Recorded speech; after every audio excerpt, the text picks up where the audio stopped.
안녕하십니까. 전국활동지원사 노동조합 사무국장 전덕규입니다. 이곳 장애인 자립생활센터에서 장애인 활동지원사로 재직하고 있습니다.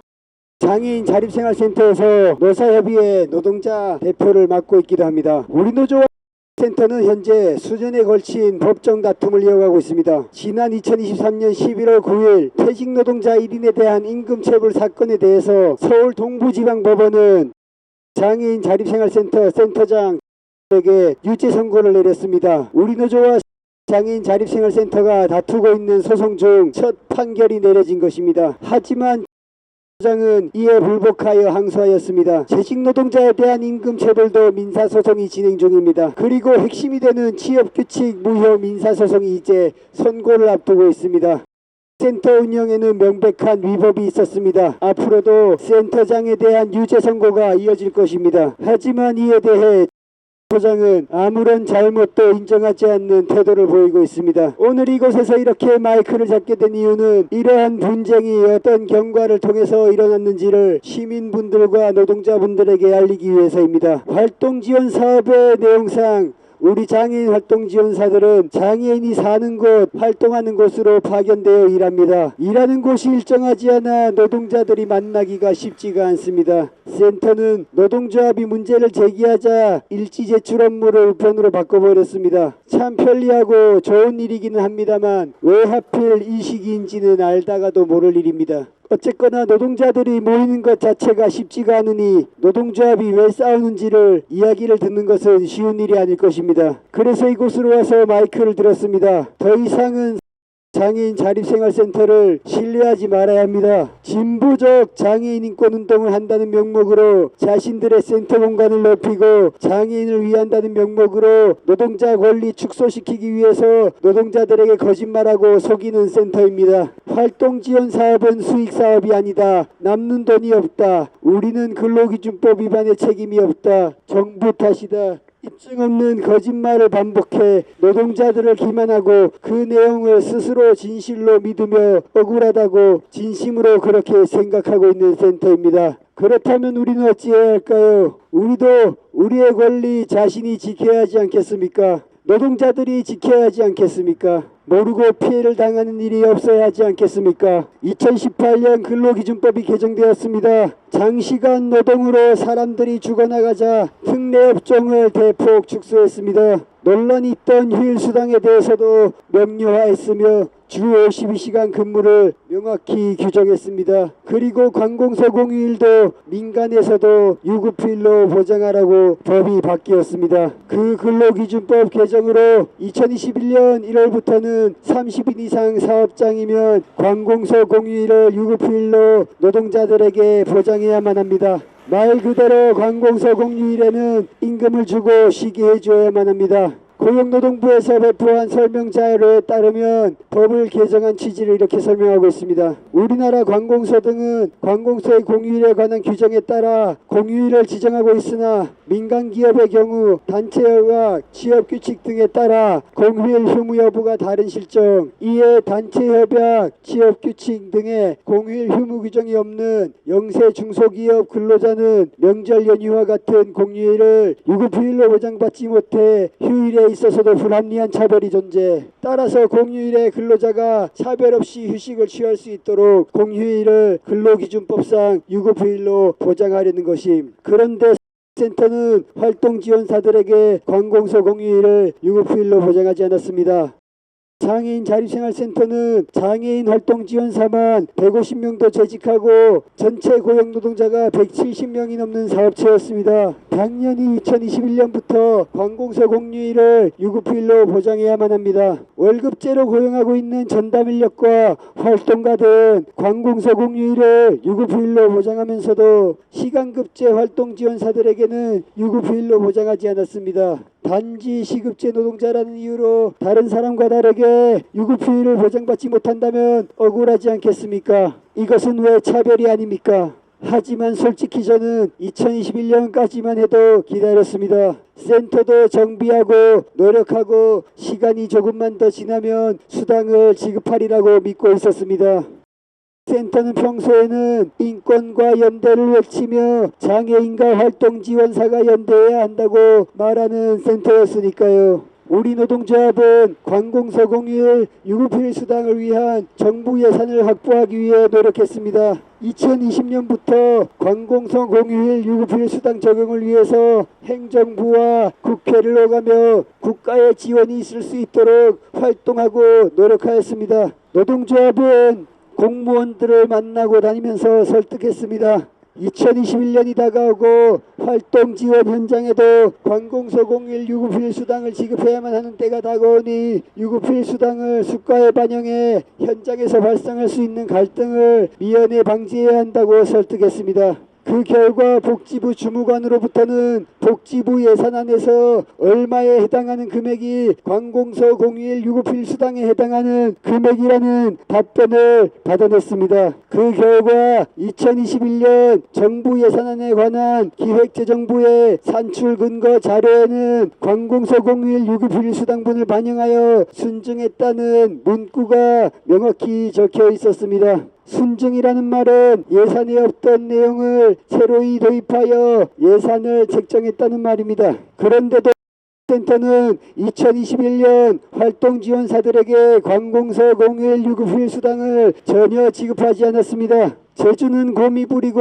돈은 왕서방이 가져갑니까? 노조가 활동에 얻어낸 수가 인상 부분은 활동지원사들을 위해 쓰여야 하지 않겠습니까? 정부가 노동자 권리 보장하라고 책정한 예산이면 더욱 그래야 하지 않겠습니까? 그런데 이런 사정은 생각도 하는 채 입을 닦았습니다. 네, 이때까지도 참았습니다. 시간이 필요했을 수도 있으니까요. 그런데 센터는 관공서 공휴일 유급휴일 수당을 지급하기 위해서 준비를 하는 것이 아니라 노동자 권리를 박탈할 수를 준비하고 있었습니다. 노동자들에게는 장애인 권리를 위해 연대해달라 말하면서도 정작 노동자들의 권리는 없애기 위해서 수를 쓰고 있었습니다. 센터는 2021년 12월에 취업규칙 개정을 강행했습니다.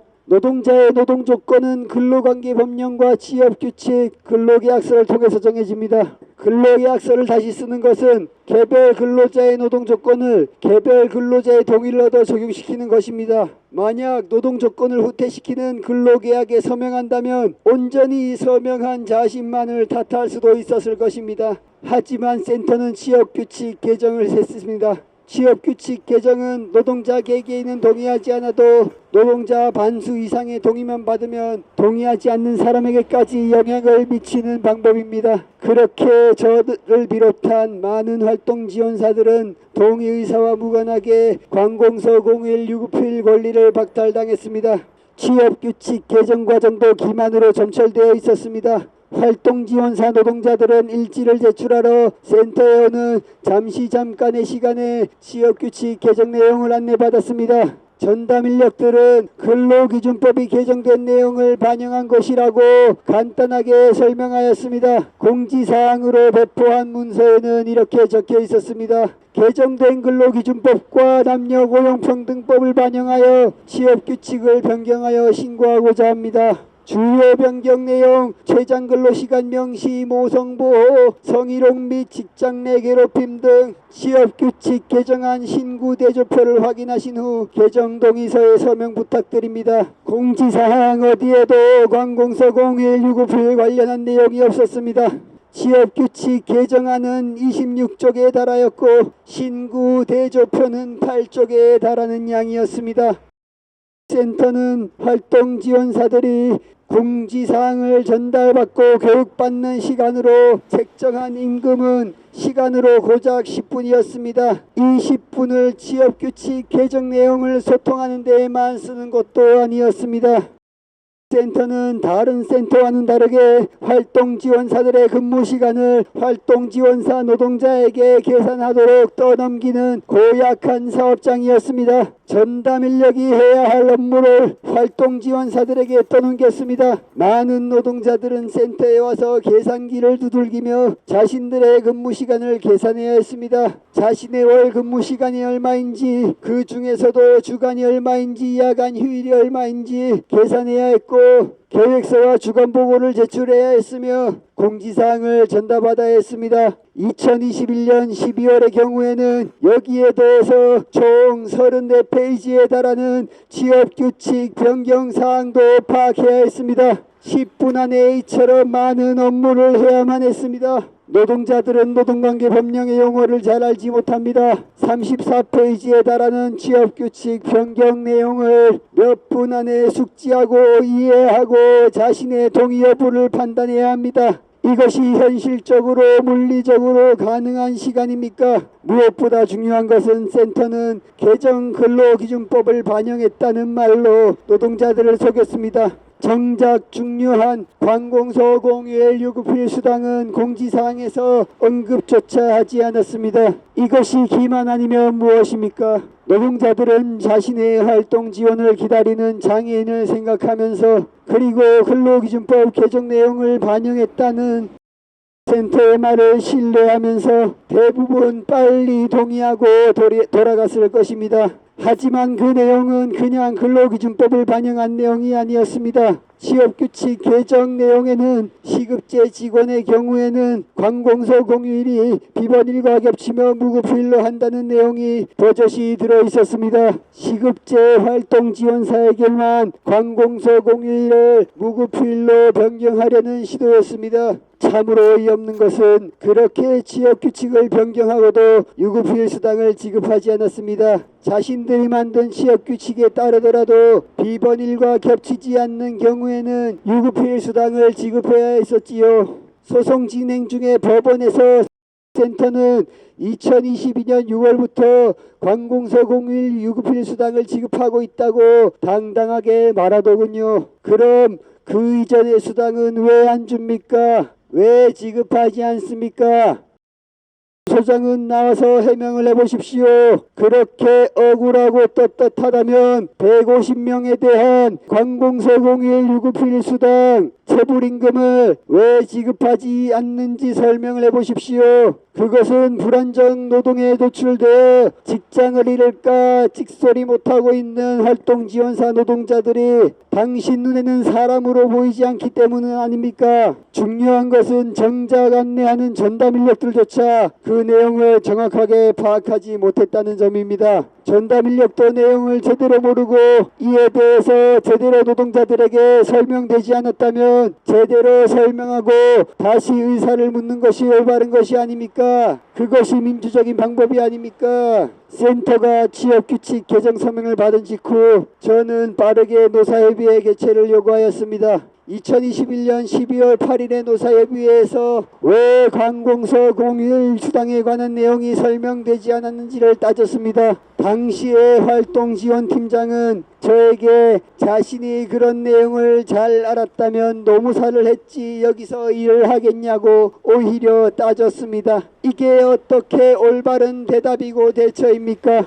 노동법은 노동자의 권리를 말하지만 사용자를 규제하는 내용을 담고 있습니다. 노동자는 자신의 권리를 몰라도 처벌받지 않지만 사용자는 처벌받지요. 장애인 차별하고도 장애인 차별금지법 왜 알아야 하느냐고 하면 장애인 인권단체인 당신들은 뭐라고 대답하겠습니까? 장애인 차별금지법은 장애인이나 알아야 하는 거라고 누군가 대꾸하면 당신들은 어찌 대응하겠습니까? 자신이 알지도 못하는 내용을 설명하고도 노동자들이 알지도 못한 채 동의했음에도 그것을 오히려 노동자들에게 따져대는 게 올바른 태도입니까? 이후에 우리 노조는 취업규칙 개정의 부당함을 알렸습니다.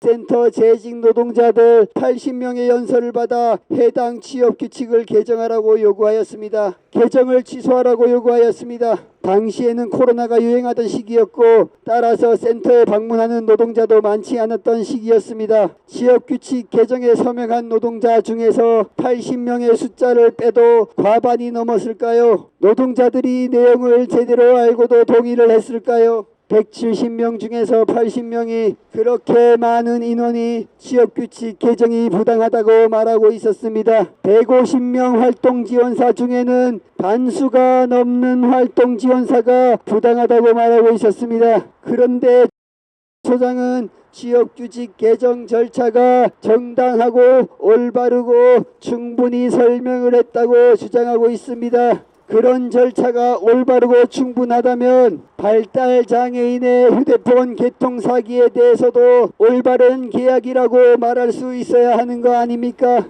왜 발달장애인을 위한 정치 공보물은 쉬운 말로 제작되어야 합니까? 각자가 알아서 이해하면 되는 거 아닙니까? 그 이유에 대해서 당신들이 오히려 더 잘 알고 있지 않습니까? 소장은 법정에서도 취업규칙 개정 절차가 정당하고 올바르다고 주장했습니다. 네, 올바른 절차겠지요. 참으로 억울하게도 우리나라 법이 문서를 제대로 이해했건 이해하지 않았건 서명을 요구한 자가 제대로 설명했는지 여부는 따지지도 않고 서명할 문서를 효력을 인정하기도 하는 사회니까요. 하지만 그 서명이 효력이 있다고 해서 센터가 노동자들을 속인 사실이 사라지는 것은 아닙니다. 그래서 저희도 법대로 따질 수밖에 없었습니다. 소장이 사업주의 법적 권한을 말하는 것처럼 취업규칙 개정의 법적 효력을 말하는 것처럼 법대로 따졌습니다. 그런데 어땠습니까?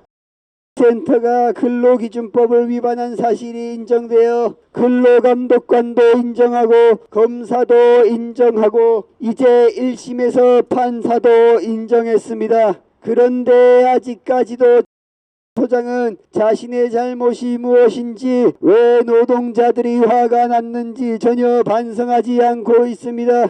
이게 어찌 단순히 돈의 문제입니까? 사람을 사람으로 대하고 존중하는 문제 아닙니까?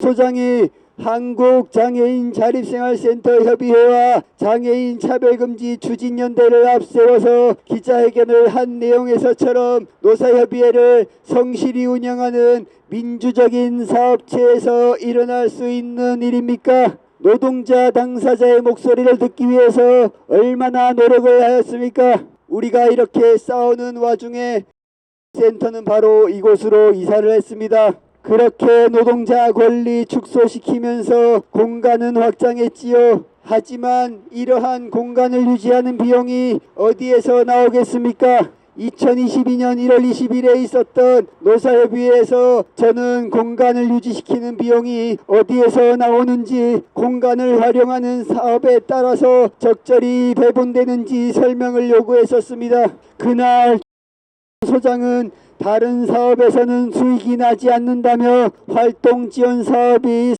센터의 유일한 수익 사업이라고 말했습니다. 센터 측에서 작성한 그날의 회의록에서는 이렇게 기록되어 있습니다. 노동자위원회는 사무실 및 공간 유지 운영에 대한 비용을 사업별로 합리적으로 공개하며 운영하라고 제시하였고 센터는 장애인 자립에 대한 사업을 넓혀가면서 운영하는 것이 우리의 의무이며 활동 지원 수익 사업을 하는 이유라 밝힘. 이 말이 뜻하는 바가 무엇이겠습니까? 공간 운영에 대한 합리적 배분이 되는 것이 아니라 활동 지원 사업 수익을 통해서 공간을 확장하고 사업을 확장했다는 것 아니겠습니까? 그리고 그것을 자신들의 의무로 여긴다는 뜻 아니겠습니까? 센터는 활동 지원사 노동자들의 권리를 축소 후퇴시키면서 자신들의 공간을 확장하고 사업을 확장해 왔습니다. 그리고 그를 위해 노동자들을 속이고 기만하여 노동자들의 권리를 축소하는 것을 정당화해 왔습니다. 이런데 우리가 어찌 싸우지 않을 수 있습니까? 정작 재정 상태를 보면 어렵지도 않았습니다. 2022년 총회 자료에서 2021년 회계감사 보고는 1억 4,260여만 원의 수익이 발생했다고 보고하고 있었습니다. 활동보조인 중개사업의 수익금액 증가해서 수익을 냈다고 회계감사가 보고하고 있습니다. 노동자들에게 관공서 공휴일 유급 필수당 지급하지 않고 있던 1년의 기간 동안 1억 4천의 수익을 내고 있었습니다. 그리고 2023년 총회 자료 2022년 결산에서는 센터 2월금만 3억 6,700만 원이 지출되었고 회계감사는 이사와 인테리어 비용으로 3억 5천만 원이 지출되었다고 기술하고 있습니다. 이런 재정 상황을 보고도 어찌 노동자 인건비를 지급할 수 없을 정도로 사정이 어렵다고 할 수 있겠습니까? 그것도 최저임금과 근로기준법상의 최저기준을 지급할 수 없을 정도로 사정이 어렵다고 할 수 있겠습니까? 센터를 키우는 것이 노동자 임금보다 중요합니까? 노동자 착취해서 키운 센터가 자랑스럽습니까? 그렇게 키워온 진보적 장애인 인권운동의 물적 토대가 자랑스럽습니까? 장애인 활동지원제도는 장애인의 일상생활을 지원하기 위한 제도입니다. 하지만 그렇다고 해서 산업의 목적을 위해 노동자에게 근로기준법조차 준수하지 못하는 수준의 임금을 지급하는 게 정당화될 수는 없습니다. 그런 식의 논리 때문에 얼마나 많은 노동자들이 산업 현장에서 희생되었습니까? 그리고 그런 식으로 배를 위해 소를 희생하라는 성장 논리 덕분에 장애인들이 우리 사회에서 배제된 것은 아닙니까? 사업주 장애인이 비장애인 노동자를 착취하고 인간 취급하지 않고 지배하는 세상이 장애 해방이 그리는 세상이었습니까? 센터는 여태까지 있었던 운영상의 잘못을 인정하고 노동자들에게 사과하십시오. 세불임금 지급하고 노동자들의 목소리를 수렴할 방안을 준비하십시오. 센터는 운영상의 잘못을 인정하라. 센터는 기만적 지역규칙 개정 과정 노동자들에게 사과하라. 센터는 활동지원사 노동자의 목소리를 들어라.